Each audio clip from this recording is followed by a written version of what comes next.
Day 4 wrapped up outside of Borough Hall in Jersey Shore. It's some of the farthest parts of our viewing area, but we saw some of our biggest donations come in for Go Joe 29 in the effort to raise money for St. Joseph's Center. Thursday saw the Go Joe crew sleep in a little bit before heading to Turbitville Community Park train station, where Day 4 got underway. Hundreds cheered Joe's name as he set off to raise money for St. Joe's. He would make a quick stop at Fort Freeland Farm, also in Turbitville, where Randy Watt, or Johnny Appleseed, would give Joe a quick history lesson and also play into some of his antics.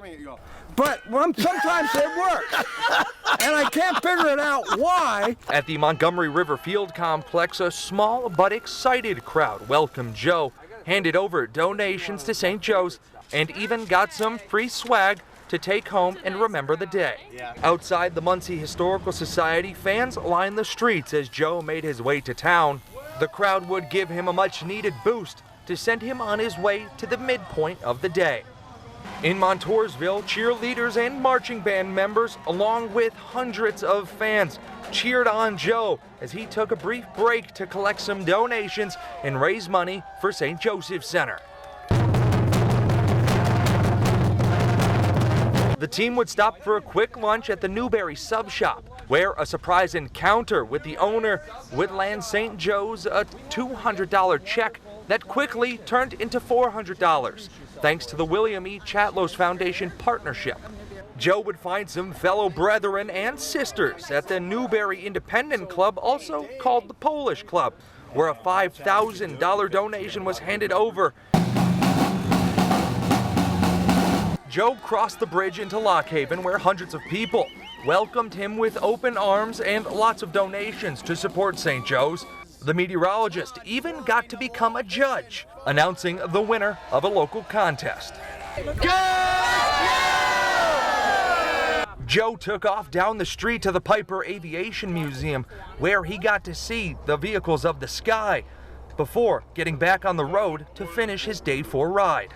In Woolwich, Joe became an honorary member of the volunteer fire department and also learned about the Woolwich history of the area before continuing on to the last few stops of his day.